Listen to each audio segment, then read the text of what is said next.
자, 오늘은 여러분 교과서 44쪽입니다. 교과서 44쪽 수당대의 발전한 동아시아 문화권. 이거 뭐 저번 시간에 한번 그 마지막 부분을 이미 한번 동영상 녹화를 했습니다만 아무래도 이제 다시 한번 반복을 하면서 한반도와 일본의 고대 문화로 넘어가는 것이 좀 바람직할 것 같아서 동아시아 문화권 다시 한번 보면서 역시 내용 나갈 수 있도록 그렇게 하겠습니다. 자, 수당대에 발전한 동아시아 문화권 한때부터 나타난 한나라 때부터죠. 한나라부터 나타난 동아시아의 공통된 문화 특징은 당과 주변 각국이 정치 군사적 긴밀한 유대 관계를 맺으면서 강화되었다. 당나라 도읍을 설치하였다. 이러면서 무슨 정책 이야기했지? 기미 정책 이야기했죠. 당나라는 넓어진 영토를 효과적으로 통치하기 위해서 중앙 집권적으로 통치한 게 아니라 이민족들에게 뭘 뒀다. 자치 권한을 주면서 통치를 했다.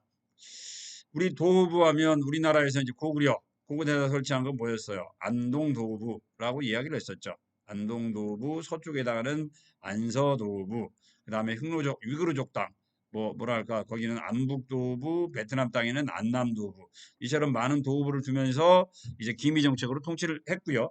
바로 이제 이민족에게 자치를 주면서 통치를 하면서 신라, 발해, 일본 등은 이러한 당과 교류를 통해서 당나라의 제도와 문화를 받아들였는데 이때 이제 들어온 게 뭐냐면 유교, 불교, 율령, 한자 요 네 가지.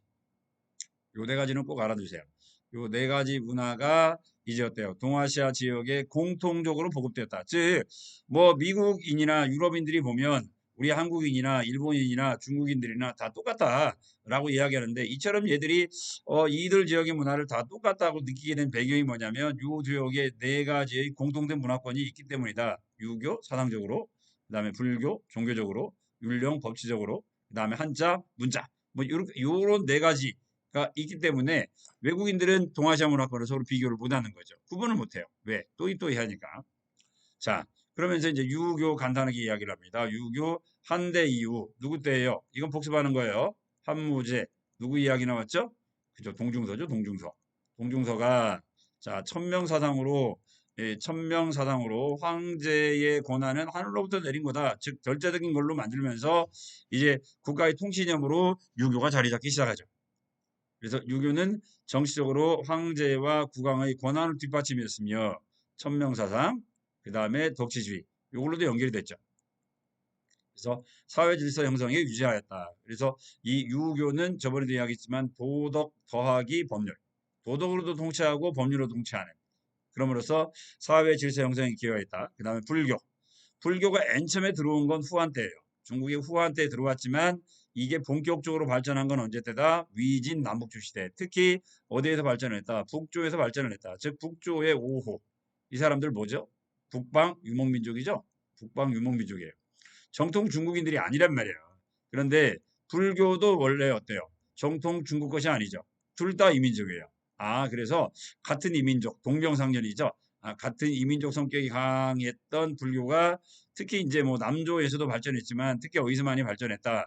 북조에서 많이 발전했다. 그래서 황제 이꼬르 뭐라는 부처님이라는 왕족불 사상도 만들어졌고요. 그러다 보니까 황제와 부처님을 나타내는 대규모의 조형물들, 대규모의 섣불 사원들이 많이 만들어졌다. 이때가 바로 어디였어요? 북위였죠. 그 내용이에요.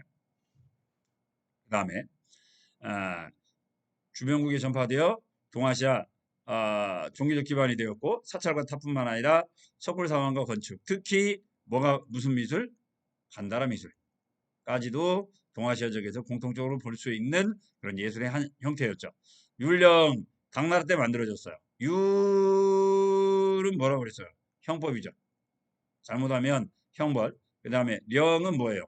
행정조직이라고 했죠. 행정조직. 아마 당나라의 영향을 받아서 만들어진 행정조직 하면 뭐예요? 당나라의 중앙부서 삼성 육부였는데 요거 그대로 이름 그대로 갖다 썼죠. 뭐 발해라든가 아니면 고려 이성 육부지만 그다음에 조선 시대 때 삼정승 육조 또한 뭐예요? 삼성 육부로부터 기반을 두었고요. 일본은 뭐예요? 이성 팔부 그래요. 이성 팔부. 이관 팔성제구나. 이관 팔성제라고 이야기하는데 일본의 요 이관 팔성제도 또한 역시 뭘 갖다 썼다? 당나라에 뭘 갖다 쓴 거예요? 율령제를 갖다 썼고요. 그 다음에 뭐 한자는 말할 것도 없죠. 한자 뭐 중국뿐만 아니라 우리나라도 세종대왕이 한글을 창제하기 이전, 그 다음에 일본인들이 지금도 사용하고 있는 뭐예요? 이 까나문자. 이 까나문자도 역시 뭐의 영향을 받았고 한자의 영향을 받았고, 그 다음에 베트남 사람들 또한 찌노 문자라고 해서 한자를 기반으로 한 문자를 만들었었죠. 그런 겁니다. 자, 이때 이제 활약했던 대표적인 동아시아인들도 역시 나와요. 동아시아인들. 최치원. 당나라에 가서 뭐 어때요?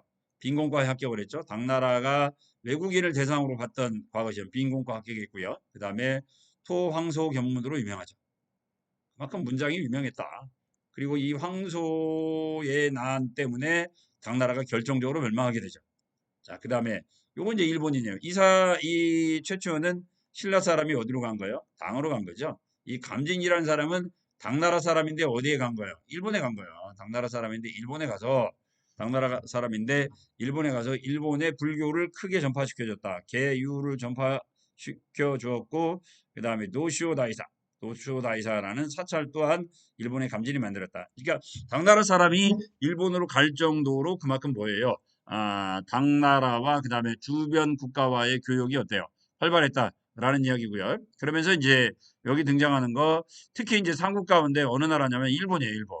일본은 발달된 중국과 당나라와 그 다음에 신라의 선진 문물을 받아들이기 위해서 당나라에 무수히 많은 사신을 파견했다. 견당사고요. 그 다음에 신라에도 사실을 파견했다. 견신라사인데 이따 보시면 아시겠지만 일본이 그 당이라든가 신라의 사실을 몽땅 보내서 이들의 한반도와 중국으로부터 고대 문물을 받아들이려고 했던 시대는 무슨 시대냐면 나라시대예요. 나라시대 꼭 알아두세요. 나라시대. 나라시대 대장을 알아주시고요. 얘는 격구네요. 이 격구는 이건 오리지널 중국 건 아니죠. 어디에서 받아들인 거예요? 오호죠. 오호 16국 시대 북방 유목민족으로부터 내려왔지만 이게 어때요? 중국 것이 됐고 이것 또한 신라라든가 아니면 일본에까지 전파됐다라고 이야기를 하는 거예요. 그만큼 활발한 뭐예요? 교류가 이루어졌던 증거들이죠. 자, 금방 말씀드린 대로 뭐 반드시 그런 것만 아니지만 중국의 영향을 받기도 하고요. 그 다음에 한반도나 일본의 문화가 또 역시 중국에 영향을 주기도 했지만 이런 과정을 통해서 이제 어때요? 이런 과정을 통해서 이제 한반도와 그 다음에 일본의 고대 문화가 섞이기 시작합니다. 이제 이 부분 보도록 할게요. 자, 이건 뭐 한국사 내용하고도 어느 정도 겹치는데 한번 볼게요. 자, 만주와 한반도에 최초로 등장한 국가 청동기 고조선. 고조선은 철기를 도입한 이후에 여기서는 이제 위만조선 이야기하겠죠. 더욱 발전했지만 한무제에 의해서 멸망하였다. 한무제하면 대규모의 정벌 사업이죠. 대규모 정벌인데 한무제 이제 유명한 거 한무제 뭐 있어요? 뭐 흉노, 그죠? 비단길.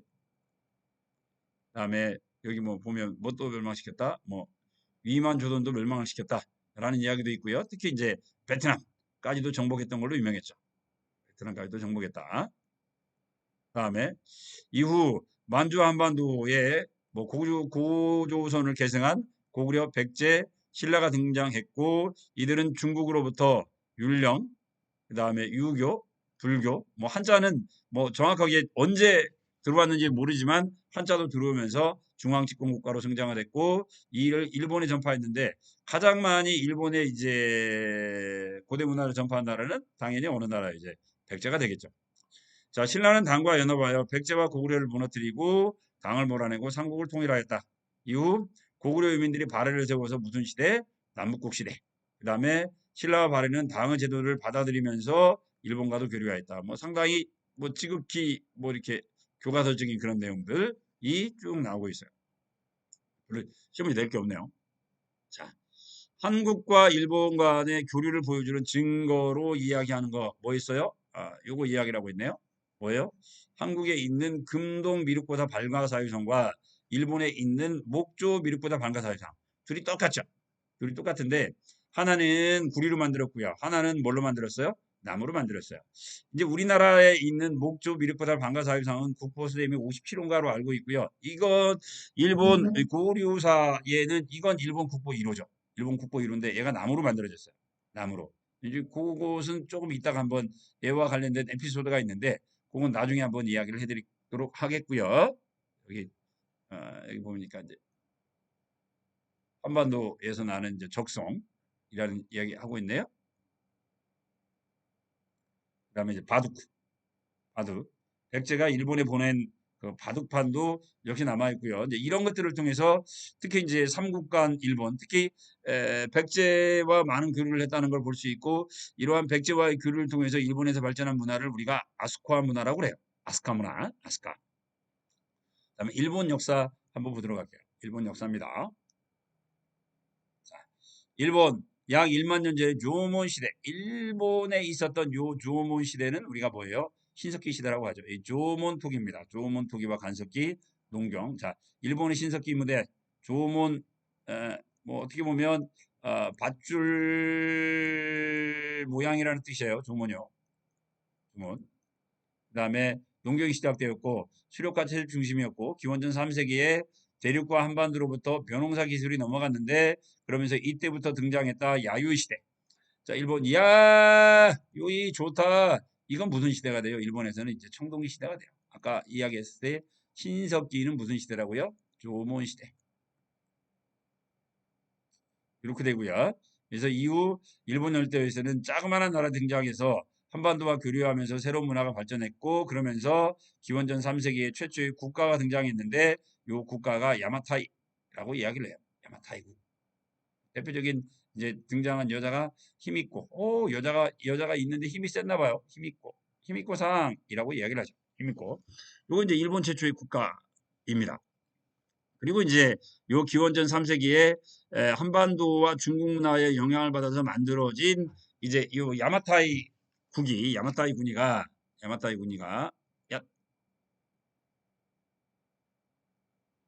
기원전 이제 4세기경 기원전 4세기경 얘들이 뭘로 발전하냐면 야마토 정권으로 발전합니다. 야마토 정권. 이 야마토 정권은 정확하게 어딘지는 모르겠는데 뭐 일본에서는 이런 이야기가 많아요. 여기가 규슈죠. 일본 여기가 규슈. 여기가 이제 혼슈, 여기 위가 이제 홋카이도, 이 아래가 시코쿠예요. 이 아래가 시코쿠인데 일본 한반도로부터 일본의 문화는 요렇게 오죠. 요렇게 와서 요 규슈, 요 지역에 와요.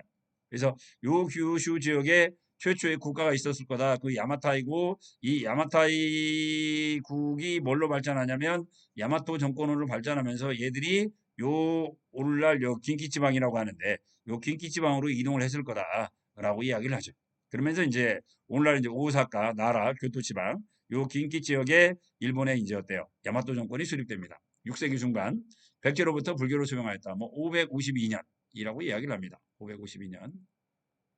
백제는 성왕이죠. 노리사치계라는 사람이 일본에 불교를 전파했다라고 이야기를 하고요. 쇼토쿠 태자. 불교를 받아들인 일본 지배자가 누구냐면 쇼토쿠 태자예요. 쇼토쿠 태자. 그래서 중국과 한반도로부터 선진 문화를 받아들여서 중앙집권 체제를 강화하고 적극적인 불교 진흥책을 썼다. 아까 이야기한 것처럼 왕족불 사상 때문에 그렇죠. 왕 이꼬르 뭐다? 부처님이다. 그래서 이때 아스카 지방을 중심으로 불교 문화가 발달했고 그래서 이 문화를 우리가 아스카 문화라고 이야기를 해요. 아스카 문화, 고대 문화입니다. 자, 그 다음에 7세기 이후에 7세기 이후에 유학생과 승려를 비롯해서 많은 사람들을 견수사는 수나라에 보낸 사절단이고요. 그 다음에 견당사는 당나라 때 보냈어요. 적극적으로 중국 문을 받아들였고 이 과정에서 드디어 일본도 뭐가 이루어지느냐? 중앙 집권화가 이루어지는데 요 일본 최초의 중앙 집권화를 우리가 뭐라고 그러냐면 645년 다이카 개신이라고 이야기를 합니다.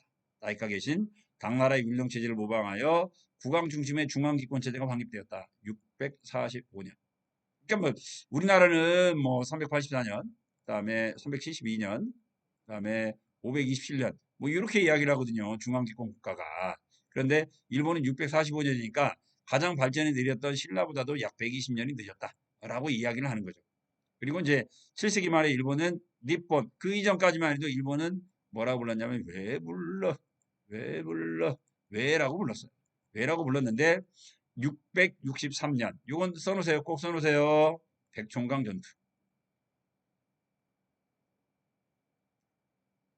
꼭 써놓습니다. 책엔 없지만 당구장 들어갑니다.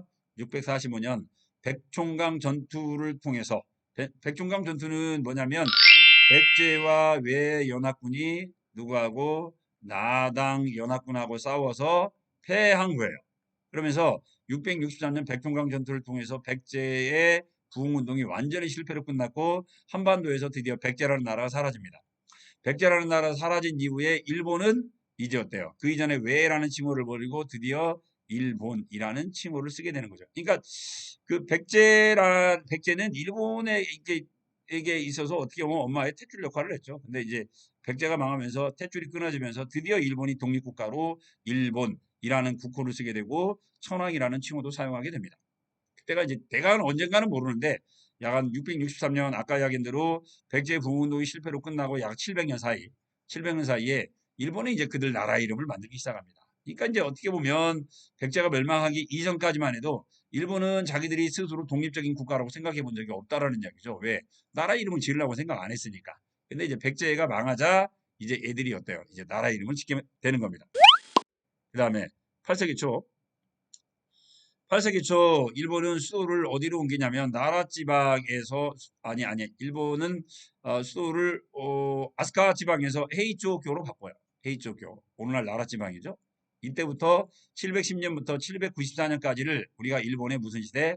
나라 시대라고 불러요. 이 시기에 전국을 국군으로 나누고 7개 국으로 나눠요. 일본이. 국가로부터 토지를 받은 농민들에게 자, 관료제를 통해서 조세를 수취하는 율령국가. 이걸 보고 일본은 뭐라고 부르냐면 반전수시라고 불러요. 그러니까 이제 중국의 당나라 같은 경우 뭐가 있었어요? 균전법이 있었죠. 우리나라 같은 경우에는 신라 신문왕 정전제 있었죠. 그죠? 국가에서 백성들에게 뭐예요? 토지를 나눠준 거죠. 일본에서는 이걸 뭐라고 부르냐면 반전수제라고 불렀어요. 율령국가가 확립됐고 이처럼 중앙집권 체제가 확립되고 국가의식이 높아지면서 이제 고대 역사책을 쓰기 시작하는데 이때 고서기와 일본서기 특히 이제 고서기보다도 더 유명한 것이 일본서기고요. 그다음에 일본서가를 엮은 만엽집과 같은 이게 일본도 우리나라에 뭐와 비슷한 게 있었어요? 향가와 비슷한 게 있었는데 요건 이제 요 나라 시대 때 정리를 합니다. 아까 이야기한 대로 나라 시대는 천황의 힘이 셌고요. 그죠? 천황의 파워가 나름대로 강력했고요. 그 다음에 중국이라든가 신라로부터 선진문물을 받아들이기 위해서 견당사라든가 견신라사를 보냈던 시절이 바로 다 무슨 시대냐면 나라 시대예요. 나라 시대. 794년까지입니다. 나라 시대.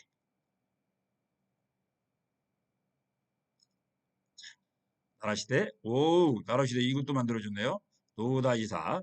일본이 전 세계에서 가장 오래된, 그 다음에 가장 큰 목조 건축물이라고 자랑하는 거죠. 오래된 건 아니구나. 가장 큰 거라고 자랑하는 노다지사. 동대사가 만들어진 것도 역시 뭐예요? 요 나라시대예요. 나라시대.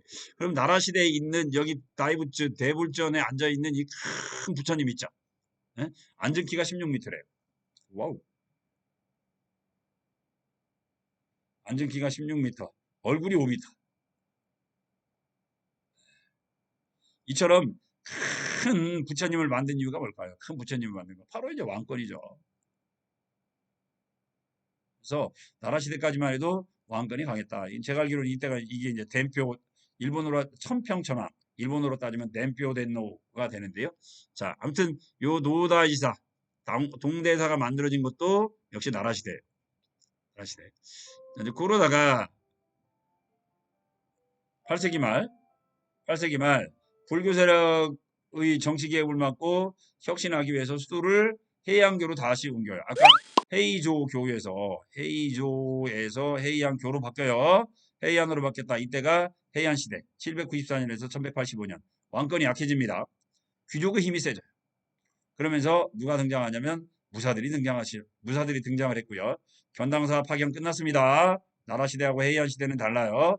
중국과 공식 외교를 끊고 자, 일본만의 고유 문화를 발전시키자 국풍문화.